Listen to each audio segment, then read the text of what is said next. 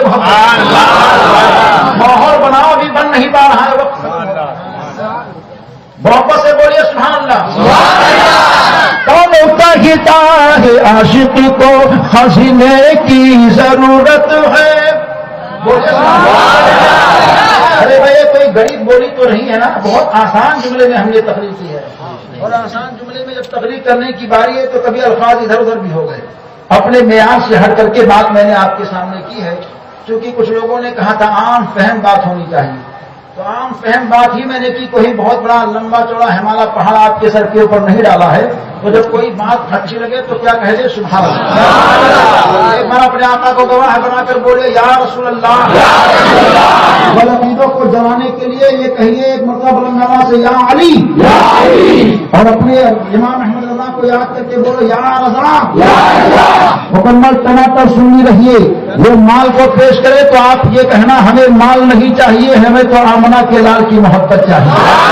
اور یہ کہنا کہ کانوں کہتا ہے عاشقی کو خزینے کی ضرورت ہے، کانوں کہتا ہے عاشقی کو خزینے کی ضرورت ہے، غلام مصطفیٰ کو بس مدینے کی ضرورت ہے،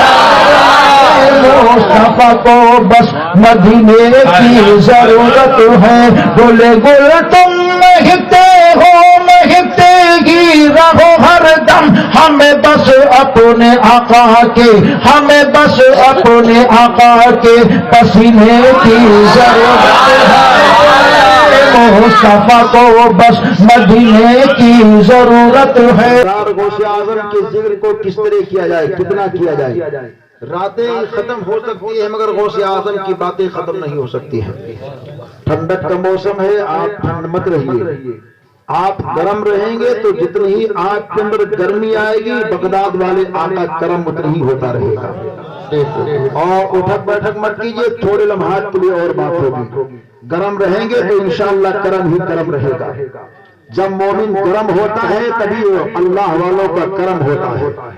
اور انشاءاللہ کرم کی ایسی برسات ہے میرے غوث کی کہ غوث پاک نے آپ سب کو اپنی محفل میں بٹھا لیا ہے۔ وہ غوث اعظم جن کے مقام اور مرتبہ کو کون سمجھ سکتا ہے، نیازیں ہوتی ہیں 11ویں شریف کے مہینے میں، ہر غوث پاک کا دیوانہ جو بھی ہوتا ہے سرکار غوث اعظم کی نیاز کرتا ہے۔ اس تعلق سے کچھ لوگ کہتے ہیں اے سنیو، آپ لوگ غوث اعظم کی نیاز کرتے ہو، کیا تمہارا غوث تمہاری نیاز میں آتا ہے؟ اس تعلق سے ایک واقعہ مصر کی سرزمین کا مجھے یاد آ رہا ہے، آج سے 200 سال پہلے پرانا واقعہ ہے، اور سرکار غوث اعظم پہ انتقال کیے ہوئے 600 سال ہو چکے تھے، اس کے بعد کا واقعہ ہے۔ سرکار غوث اعظم کا ایک دیوانہ تھا جس کا نام عبداللہ مصری تھا۔ کیا نام تھا؟ عبداللہ مصری، اس نام کو یاد کر لیجیے، عبداللہ مصری نام تھا، اور وہ ہر سال غوث اعظم کی نیاز بڑے دھوم دھام شان و شوکت سے کیا کرتا تھا۔ ایک سال بیماری آئی، کمزوری آئی، اپنے بیٹے کو بلایا، بیٹا دیکھ جب سے ہم نے ہوش سنبھالا ہے میں غوث کی نیاز کرتے ہوئے آیا ہوں، اور اس سال فلاں تاریخ کو ہمارے غوث کی نیاز میرے گھر ہے، بیٹا بھی پوری زندگی غوث کی نیاز کرتے رہنا، اور جس دن اس سال نیاز ہے اگر اس دن میری موت ہو جائے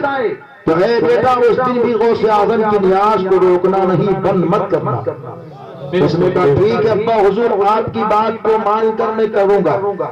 آج وہ تاریخ آتی، وہ لمحہ آتا ہے، سرکار غوث اعظم کی نیاز کی تیاری ہو ہی رہی تھی، اسی اثنا کے اندر عبداللہ مصری کا انتقال ہو جاتا ہے۔ عبداللہ مصری انتقال کر گئے، بیٹے نے اپنے باپ کی وصیت کے مطابق کفن کے کپڑے کو پہنایا، ایک بند کمرے کے اندر رکھ دیا,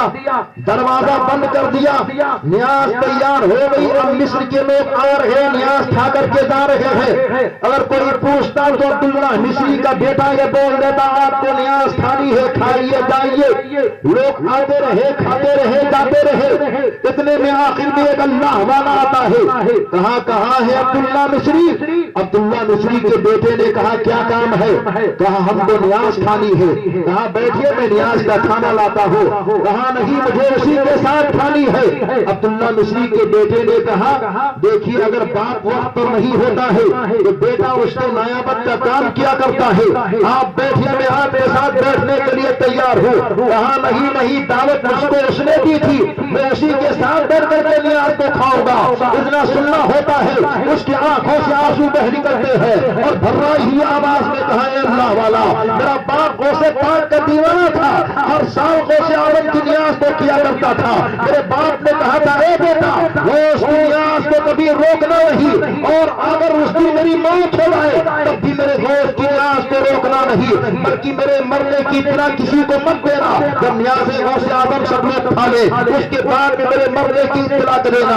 آج میرے غوث کی نیاز تھی, آج ہی میرے باپ کا انتقال ہوا ہے. میں نے اپنے باپ کے لاش کو فلاں حجرے کے اندر رکھا ہے. اللہ والے نے کہا مجھ کو لے کر حجرے کے اندر لے چل. چنانچہ حجرے کا دروازہ کھولا جاتا ہے. اللہ والا حجرے کے اندر داخل ہوا اور عبداللہ مصری کے لاش کے پاس کھڑے ہو کر کے سینے پر ہاتھ رکھ کر کے کہا اے مجھ کو بلانے والا, کفن کے کپڑے کو کر کے سو رہا ہے, ارے اٹھ کر بیٹھ جا. جیسے ہی اٹھ کر عبداللہ مصری بیٹھتے ہیں, دیکھتے ہیں نورانی چہرہ ہے, دیکھتے کمال والا چہرہ ہے, دیکھتے کمال والا چہرہ ہے. انہوں نے اپنے بیٹے عبداللہ مصری نے اپنے بیٹے کو کہا بیٹا جان جا, بیٹا مان جا, بیٹا پہچان جا. عبداللہ مصری کے بیٹے نے کہا باپ جان کس کو جانو, باپ جان کس کو پہچانو, باپ جان کس کو مانو. عبداللہ مصری بولتے ہیں اے بیٹا یہ کوئی اور نہیں, یہی پیرانے پیر غوث اعظم دستگیر ہے